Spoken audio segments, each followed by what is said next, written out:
తమకున్న వైభవాన్ని ప్రదర్శించుకునేటందుకు కొంతమంది ఆడంబరాలు ఆర్భాటాలు చేస్తూ ఉండడం, బంగారపు ప్రతిమతో పూజ చేసిన వాళ్ళకి ఎక్కువ ఫలితం, పసుపు ముద్దతో చేసినటువంటి వాళ్ళకి తక్కువ ఫలితం అని ఇది చూసి మిగిలినటువంటి వాళ్ళు పులిని చూసి నక్క అన్నట్టుగా అనుసరించే ప్రయత్నం చేసి ఇబ్బందులు పడుతుంటారు. రవికెల బట్ట పెట్టకపోతే తప్పు లేదు, కానీ స్టీలు పెడితే మాత్రం దోషమని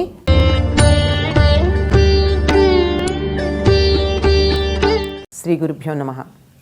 శ్రీ మహాగణాధిపతయ నమః. రకరకాల పోకడలు లోకంలో ఎక్కువైపోయాయి.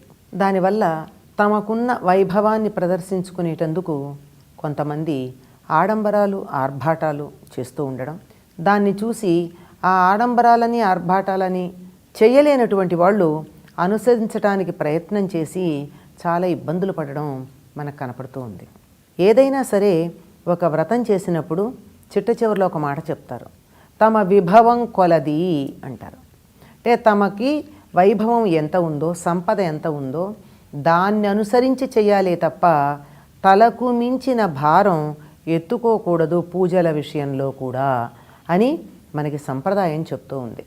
అందుకే సత్యనారాయణ వ్రతం చేసేటప్పుడు ఏం చెప్తారు, బంగారం కానీ వెండి కానీ మట్టి కానీ అది కాకపోతే పసుపుతో కానీ ప్రతిమని చేసి అక్కడ పెట్టుకుని పూజ చేయండి అన్నారు.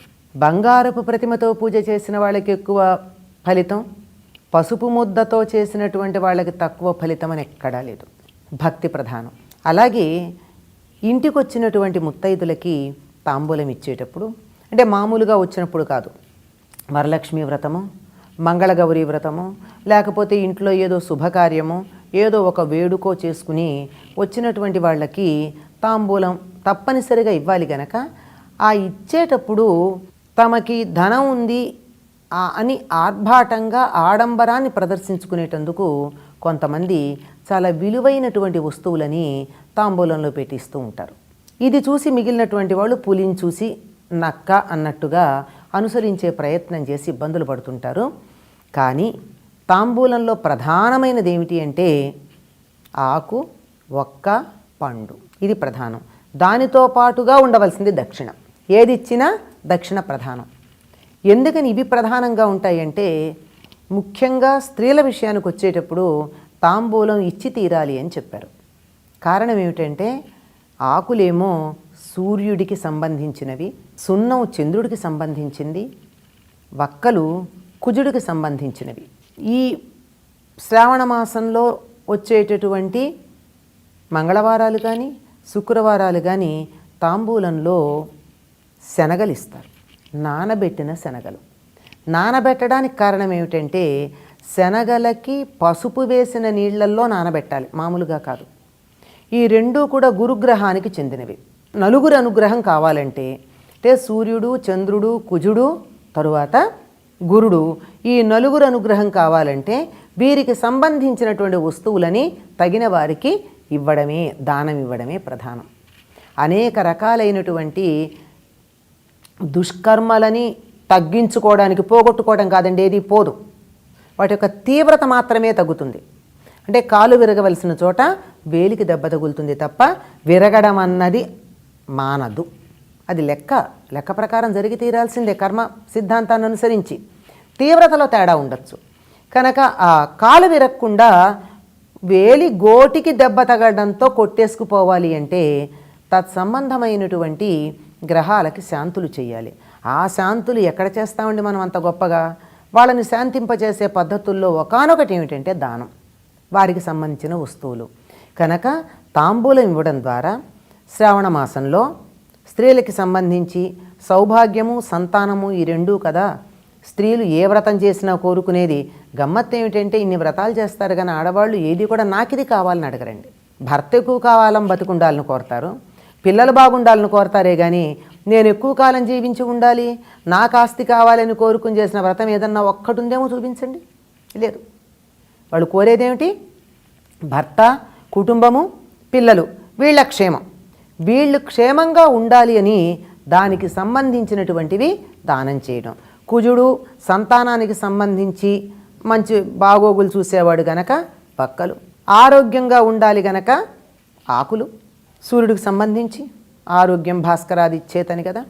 మనఃకారకుడైనటువంటి చంద్రుడి వల్ల మనస్సే కాదండి, స్త్రీల ఆరోగ్యం అంతా చంద్రుడి చేతుల్లోనే ఉంది. ఇది అందరికీ తెలుసు. కనుక అది చక్కగా ఉండడానికి, అది గురువు యొక్క అనుగ్రహం ఉండాలని పసుపు నీళ్లల్లో నానబెట్టిన శనగలు దానం ఇవ్వడం, అది ముత్తైదువులకి గౌరవ పురస్సరంగా ఇవ్వడం ప్రధానంగా కనపడుతుంది. ఆకులు, వక్కలు, శనగలు పుచ్చుకునే వాళ్ళ మీద గౌరవం ప్రదర్శించడానికి, గతిలేక తీసుకోవటం లేదు, నన్ను అనుగ్రహించడానికి తీసుకుంటున్నారని వాళ్ళ మీద గౌరవం ప్రదర్శించడానికి అందులో దక్షిణ అంటే దాక్షిణ్యానికి సంకేతం పెట్టి ఇవ్వడం సంప్రదాయం. విభవం కొద్దీ చెయ్యమన్నారు కదా అని చెప్పి అలా ముత్తైదువుకి ఇవ్వవలసినటువంటి వస్తువుల్లో 5వ తనానికి సంబంధించినటువంటివి చాలా ఉన్నాయనుకోండి. పసుపు కుంకుమ ఎలాగూ ఇచ్చి ఉంటారు, నల్ల పూసలు లాంటివి ఇస్తూ ఉంటారు. ఇవి కాక వస్త్రం, చేత అయినటువంటి వాళ్ళు, సమర్థత ఉన్నవాళ్ళు రవికెల బట్టలు ఇస్తూ ఉంటారు. ఇంకా ధనవంతులైన వాళ్ళు చీరలు ఇస్తూ ఉంటారు. నాకు అంతట ధనం లేదు అనుకున్నప్పుడు ఇవి ఇవ్వకపోతే వచ్చే నష్టం లేదు. ఆకు, వక్క, శనగలు అందరూ ఇవ్వగలిగినటువంటి స్థాయిలోనే ఉంటారు. ఈ మాత్రం లేని వాళ్ళు ఎవరు ఉండరండి.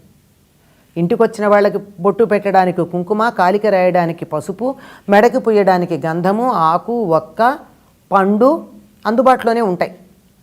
అందుబాటు ధరల్లో కూడా ఉంటాయి. ఇంతవరకు ప్రధానం. కానీ ఈ మధ్యకాలంలో స్టెయిన్లెస్ స్టీల్ సామాన్లు ఇవ్వడం కనపడుతుంది. ఇది ఎంత మాత్రం తగదని శాస్త్రం తెలిసినటువంటి పెద్దలు చెప్పే మాట.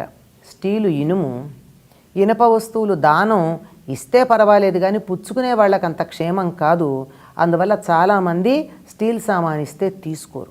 ఈ రోజుల్లో దాన్ని కూడా మనం పక్కకు పెట్టి దాంట్లో అనేక రకాలైన ఇతర ధాతువులు కలిసాయి గనక పర్వాలేదు అనుకుంటున్నాం. కానీ అది వారి వారి మనసుకు నచ్చ చెప్పుకోవడాల మీద ఆధారపడి ఉందే కానీ శాస్త్ర ప్రకారం అయితే స్టీలు సామాన్లు తాంబూలాల్లో పెట్టి ఇవ్వకూడదు.